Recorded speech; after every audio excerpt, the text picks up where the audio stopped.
So Christ is using a parable to communicate a truth. So I'm asking you, what truth about Allah's light is communicated by comparing it to an olive?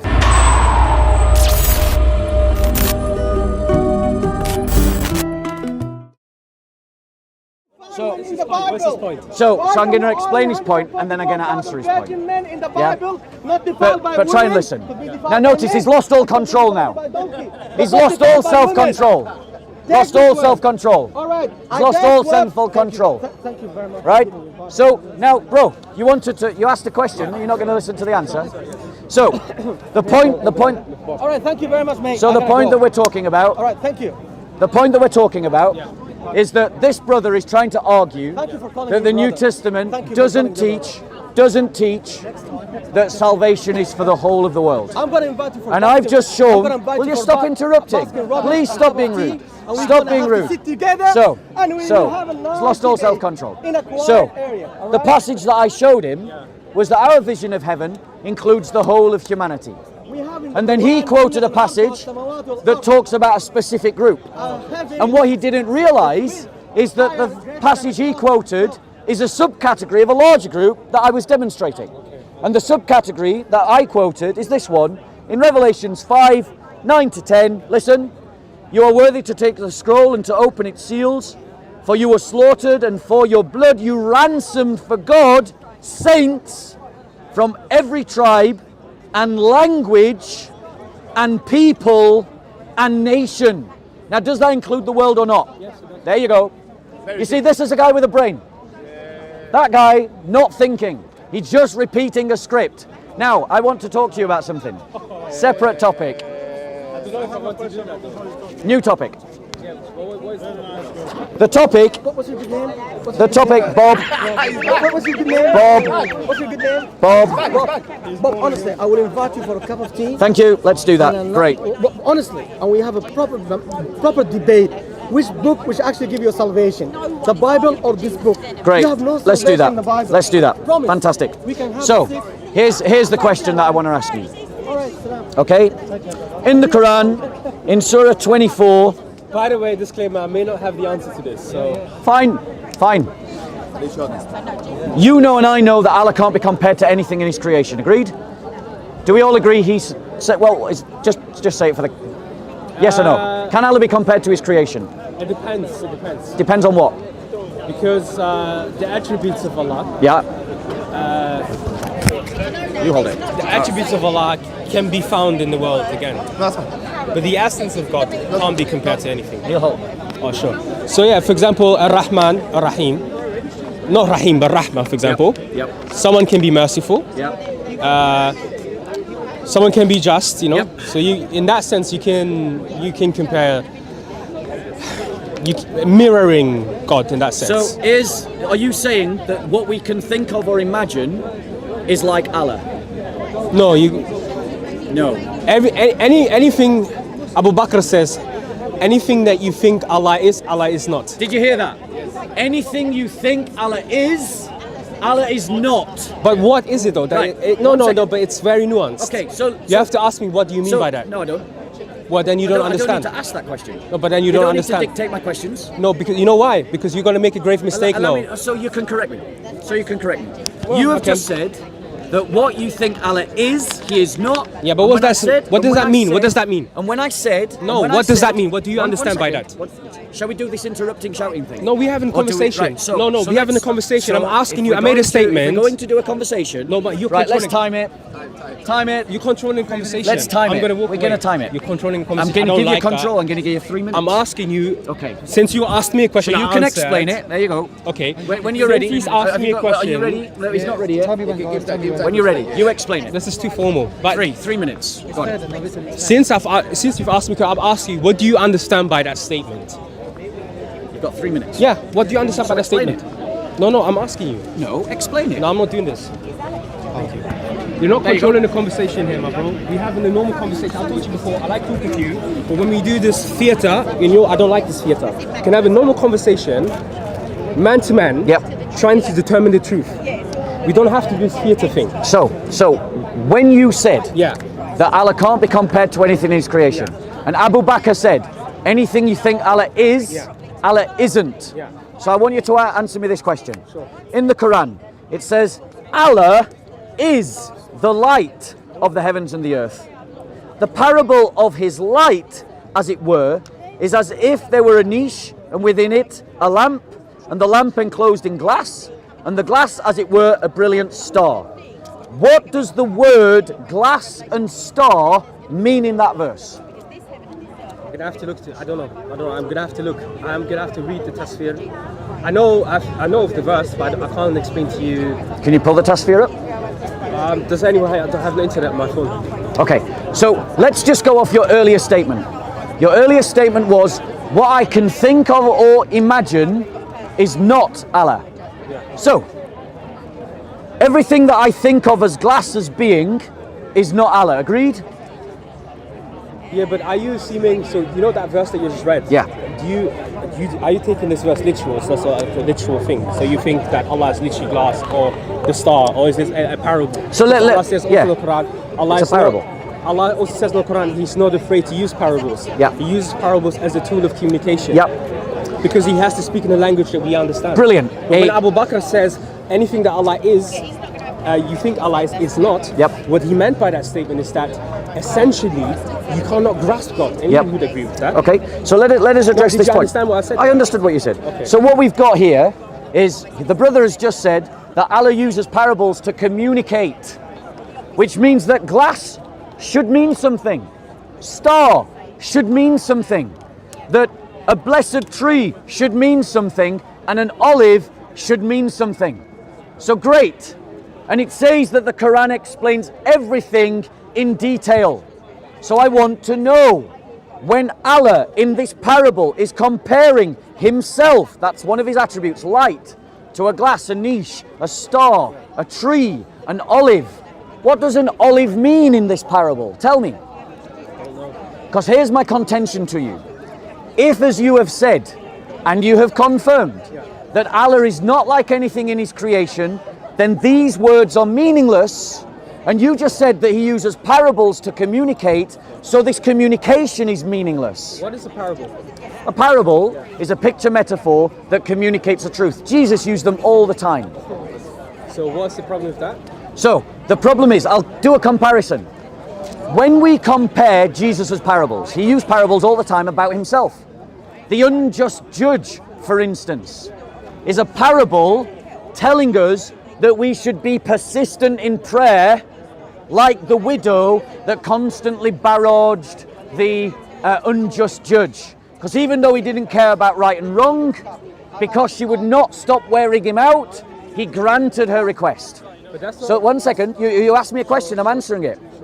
So Christ is using a parable to communicate a truth. So I'm asking you, what truth about Allah's light is communicated by comparing it to an olive? But that's not a parable. You didn't use a good example. It does say it. It says it right. The parable of his light. That's what it says right there. Parable is parable is something when you use an imagery or symbolic imagery to explain a greater truth in the statement. So, for example, when Allah subhanahu wa ta'ala says, let me use parables. You know that we use parables all the time. You know, because raining dogs and cats, right? That's a parable. So a parable is not an unjust judge, but it's something where you use an imagery or a symbol, and then you combine it to convey something. Because language has its limits, so you have to use parables to explain things that sometimes are very difficult to explain in plain language. Whenever Allah says He's the light, to me that's very, very obvious. Allah is here saying that guidance is with Him. You know, truth is with Him, because light denotes clarity. Light denotes safetiness, because in darkness you don't know what you encounter in darkness. Light denotes, someone help me, there's many things that light denotes, right? Okay, sustenance. I want to let you finish. Sure. So, here's the problem.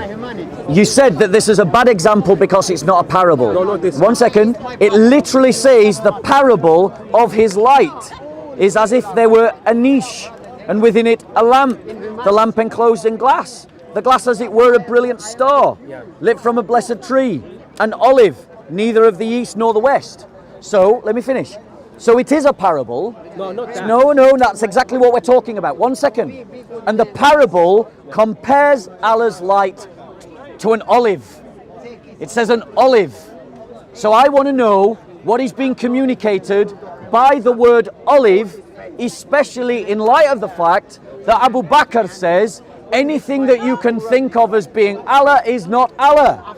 So if I think of an olive, I can't think of an olive about Allah. But yet Allah is using an olive to describe himself. Just to correct you, I didn't mean that wasn't a good parable. I was meaning the example you used as the unjust judge. That was a bad example. No, it's a parable. Okay, anyway, but literally says it's a parable. I think you doing the same mistake you've done about 2 months ago when we had a conversation. And it was about the chin of Allah and all these things that you were bringing up. So basically, you're reading this text over there, the Quran in front of you, and you're sort of being very literal about it by saying, well, Allah is referring himself as the light, Allah is referring himself as the olive trees. Is that being literal here? Is Allah literally the olive tree? No, of course not. He's not saying that he's olive trees, nor is he referring to any three-dimensional objects. He's using... I just want to say that the light here means the guidance.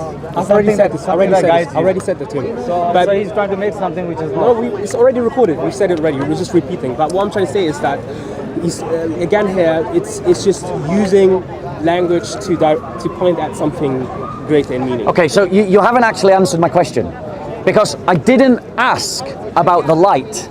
I asked about the olive. I don't know. And that's the point. I don't know the symbolic significance. Let me finish. I listened to you. Let me I'm not finish. actually finished. Okay. You stopped. I thought you were finished. No, you interrupted. What I'm trying well, to say, he interrupted actually. Well, that was before that. But what I'm trying to say, the point I'm trying to make is, first of all, and that's the reason why I didn't want to talk to you about it, because I don't know this verse well, so I can't talk about it.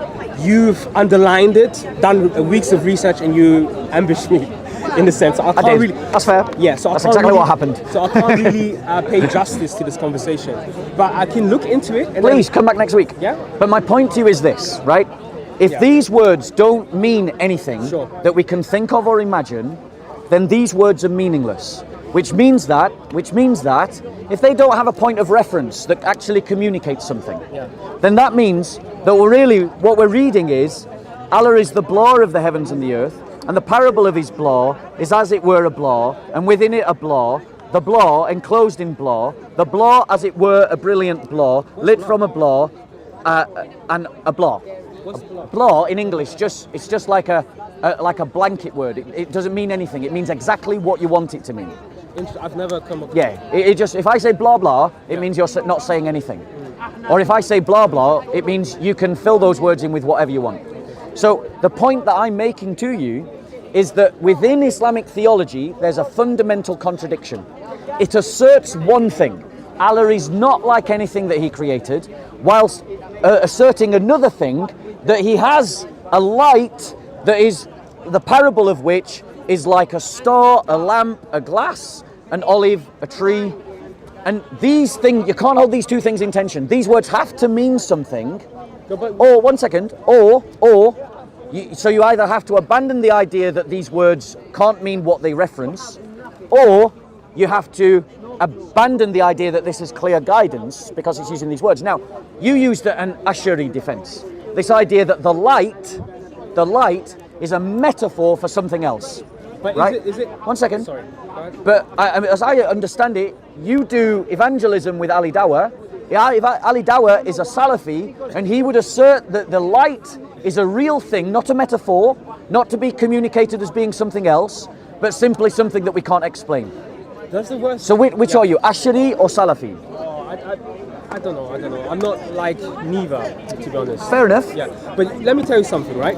Does this verse actually say that it's a parable itself? Does it quote it? It literally says, the parable of his light. Well, that's the answer, though. So what's the parable? What does olive mean? What does tree mean? So first of all, it says the parable, right? Yes, that's never been disputed. Sure. What is the parable? At no point have I disputed that. Lights, the stars. For example, something very interesting. The Arabs used to associate loads of importance to the stars because they would use them to navigate through the desert, and they would also superstitiously believe that the stars would have an impact on. So if we philosophize about that verse, it could also mean that the stars do not influence the world, but it's the light, who God is, influences the world, and it's God who guides you through darkness. And look at this, very interesting. So the lamp, darkness, stars. So when do we see the stars? When it's dark, right? Yep. When there's no sun, they're deprived. So Yep. God is guidance when you're in compasses, or when you're surrounded by darkness. You know, God in His message and His revelation represents guidance in darkness. It could mean that as well. So I need to look at this verse, but kudos to you. You find quite interesting verses, also, I must say. So let's advance the argument. My question is, in the Hadiths, in Sahih al-Muslim, al-Iman, Hadith number 261, narrated by Abu Dar, it states this: I asked the messenger, did you see your Lord? He replied, how could I see him? He is veiled in light. So my question is the light that veiled Allah created or uncreated? I don't know.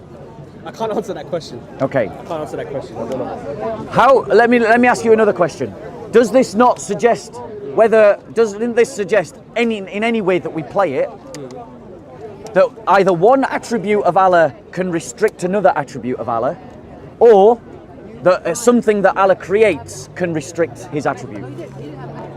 I don't even understand what you're saying, to be honest. Maybe if I quote this one to you, Sunan Ibn Majah, Hadith number 195, the book of Sunnah, grade Sahih, because I know you guys love Sahih. It states this: His veil. Everybody know what a veil is? His veil is light, and if He were to remove it, the glory of His face would burn everything of His creation as far as His gaze reaches. So what I mean by one attribute, or something restricting the other attributes, the face and the glory of Allah are His attributes. The gaze of Allah is His attribute. So the veil is restricting this glory. Oh, I see what you're saying now. I understand what you're saying. So, have we got here evidence of something either uncreated that belongs to Allah? It is Sahih.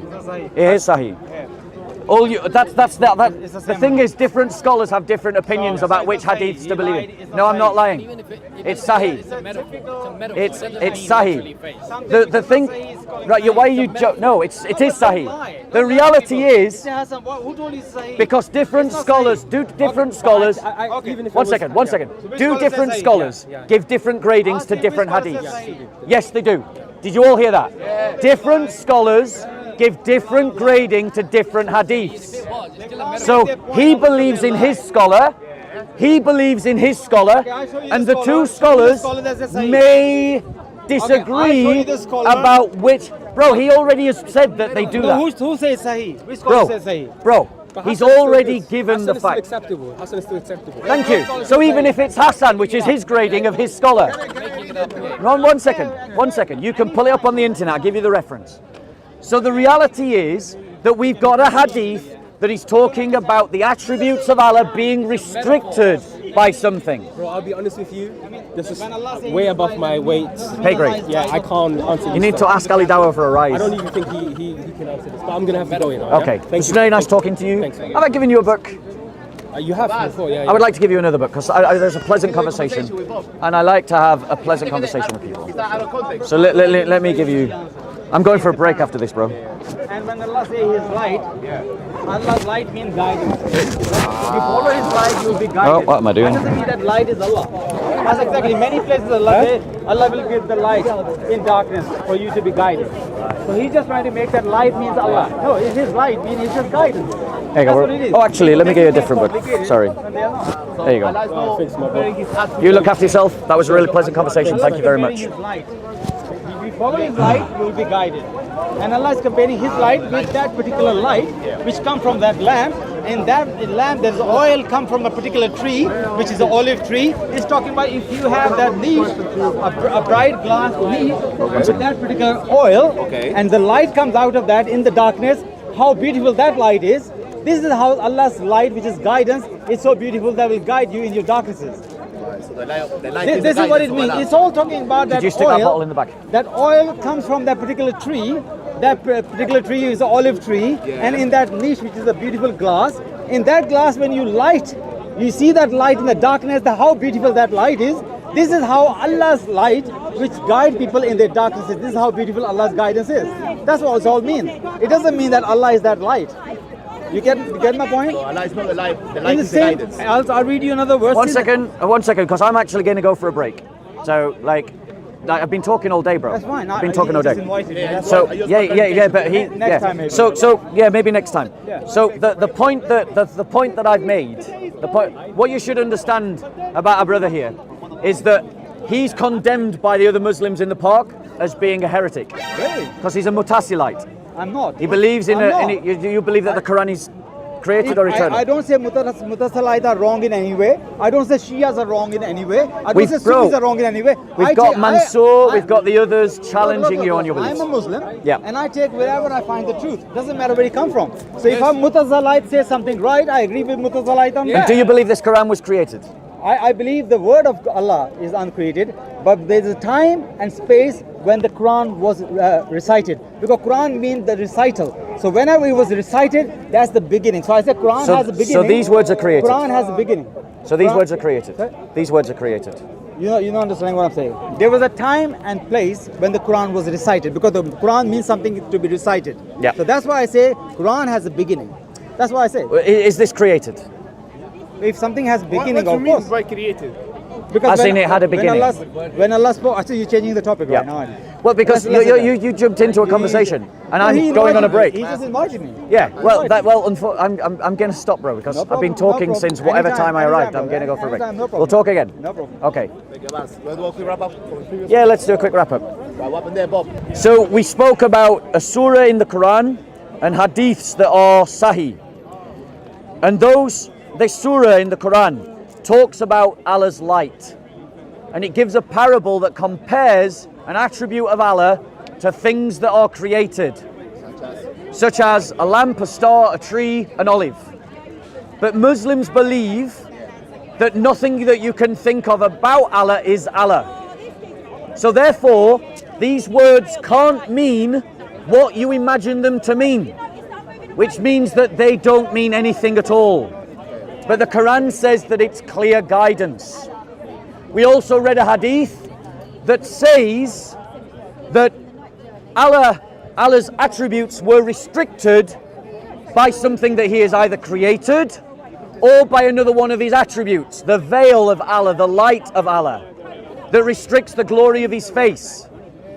Well, if Muslims have that belief that the glory of Allah can be restricted, then what objection can they have to Christians who believe that the divinity of Christ was restricted in him taking on flesh? Thank you.